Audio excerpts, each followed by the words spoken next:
જ્યારે તમારે ત્યાં 35 વર્ષથી જે કામદારો કામ કરે છે તેને એક સોળા માટે ભીખાની જેમ લાઇનમાં ઊભા રહે છે, જ્યારે આજ દિન સુધી મશીન સિવાય બીજી કોઈ ચા જોઈ નથી। માલિકોને એટલું જ કહેવાનું કે તમારે ત્યાં જે 35 વર્ષ પોતાની જિંદગી કુરબાન કરી એનો વિચાર કરી તમે પરપ્રાંતીય 150 જેટલા કામદારોને બહાર કાઢી સ્થાનિક કામદારો જે 35 વર્ષથી આપણી સાથે જોડાયેલા એમને રોજીરોટી પરપ્રાંતીય માણસો આપણે ત્યાં 3 મહિનાથી કામ કરે છે, તેને તમે આટલી બધી સરભરા કરો છો કે તેને માટે 2 ટાઈમ બહારથી નાસ્તો, 2 ટાઈમ બહારથી ચા, પીવા માટે બિસ્તરી પાણી, સૂવા માટે ગાદલા ગોદડા, એમના માટે સારી ક્વોલિટીનું જમવું।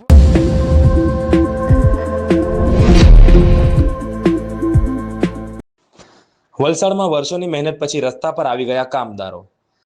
વલસાડના ગુંડલાવ વિસ્તારમાં આવેલી જૂની જીઆઈડીસીમાં એક ચોંકાવનારી ઘટના સામે આવી છે। ડેમોસા કેમિકલ કંપનીમાં કામ કરતા કામદારોએ પહેલા હડતાલ પર જવું પડ્યું હતું, પણ બાદમાં તેમણે સ્વેચ્છાએ હડતાલ સમાપ્ત કરી અને કામ પર પાછા ફરવાની તૈયારી બતાવી।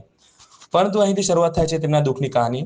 કંપની દ્વારા આશરે 70 થી 80 જેટલા કામદારોને સર્વિસ પૂર્ણ થાય છે જેવા મેસેજ ફોરવર્ડ કરી દેવામાં આવ્યા અને તેમને કામ પરથી કાઢી મૂકવામાં આવ્યા। આટલું જ નહીં, પછી વધુ 60 થી 70 કામદારોને પણ છૂટા કરી દેવામાં આવ્યા અને માત્ર એટલું કહી દેવામાં આવ્યું કે જ્યારે જરૂર પડશે ત્યારે તમને પાછા બોલાવીશું અને અમુક સમય મર્યાદા મુજબ જ કામ પર આવવાનું રહેશે। આ ઉપરાંત જ્યારે કામ પર બોલાવવામાં આવશે ત્યારે જ પેમેન્ટ કરવામાં આવશે। પણ સમય પસાર થયો અને કોઈને પણ પાછા કામ પર બોલાવવામાં આવ્યા નથી। આ ઘટનાને લઈને આજે કંપનીની બહાર કામદારોનો મોટો જમાવડો જોવા મળ્યો, જ્યાં કામદારોની આંખોમાં ગુસ્સો પણ હતો અને દુઃખ પણ। એક કામદારે ભાવુક બનીને કહ્યું કે જે લોકો 3 મહિનાથી અહીં કામ કરે છે તેમને સારી સુવિધાઓ મળે છે, 2 ટાઈમ ચા, સારો ખોરાક, સુવા માટે ગાદલા, પણ અમે તો 35 વર્ષથી અહીં પરિશ્રમ કરી રહ્યા છીએ, આખી જિંદગી આ કંપનીને આપી દીધી અને આજે અમને ભિખારી જેવી વર્તણૂક મળી રહી છે। એક સોળા માટે પણ ભિખારીઓની જેમ લાઇનમાં ઊભા રહેવું પડે છે ને 1 ટાઈમ ચા મળે છે અને અમારી સમસ્યાઓ તરફ કોઈ ધ્યાન આપતું નથી। આખરે પ્રશ્ન એ ઊભો થાય છે કે શું વર્ષોના પરિશ્રમનો આ જ ઇનામ છે? શ્રમિકોમાં દુઃખની લાગણી છલકાઈ રહી છે। जी, आपનું નામ? બળવંત ઠાકોર। અમારા ચેનલના માધ્યમથી શું જણાવવા માંગો છો? અમે 27/12/2025 જે હડતાલ પાડેલી હતી એ 104 દિવસ પછી આ દેશ દુનિયાની પરિસ્થિતિ જોઈને અમે સ્વૈચ્છિક રીતે હડતાલ પાછી ખેંચી છે, જેની જાણ અમે સંસ્થાને કરતા સંસ્થાએ અમને 9 તારીખે કંપનીની અંદર દરેક કામદારોને બોલાવેલા। ત્યારે એવું કહેવામાં આવ્યું કે 16 તારીખથી તમામ કામદારોને અમે ફરજ પર બોલાવી લઈશું। તે દરમિયાન સંસ્થાએ 80 જેટલા કામદારોને કોઈપણ જાતની લેખિત નોટિસ કે જાણ વગર તમારી નોકરી પૂરી થાય છે મને કોન્ટ્રાક્ટ બંધ કરવામાં આવ્યો।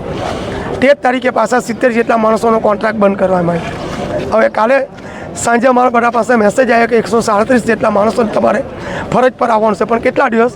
16 થી 22 દિવસ માટે, 16 થી 22 તારીખ સુધી।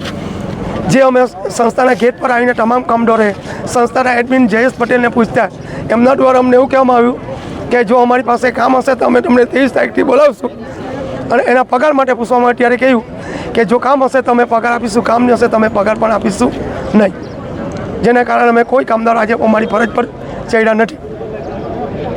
હું મીડિયાના દ્વારા અમારા માલિકોને એક સંદેશો આપવા માગું છું કે જે પરપ્રાંતીય માણસો આપણે ત્યાં 3 મહિનાથી કામ કરે છે તેને તમે આટલી બધી સરભરા કરો છો કે તેને માટે 2 ટાઈમ બહારથી નાસ્તો, 2 ટાઈમ બહારથી ચા, પીવા માટે બિસ્તરી પાણી, એમના સેવિંગ માટે વાણંદ, એમના રહેવા સૂવા માટે ગાદલા ગોદડા, એમના માટે સારી ક્વોલિટીનું જમવાનું, જ્યારે તમારે ત્યાં 35 વર્ષથી જે કામદારો કામ કરે છે તેને એક સોળા માટે ભીખાની જેમ લાઇનમાં ઊભા રહે છે, જ્યારે આજ દિન સુધી મશીન સિવાય બીજી કોઈ ચા જોઈ નથી।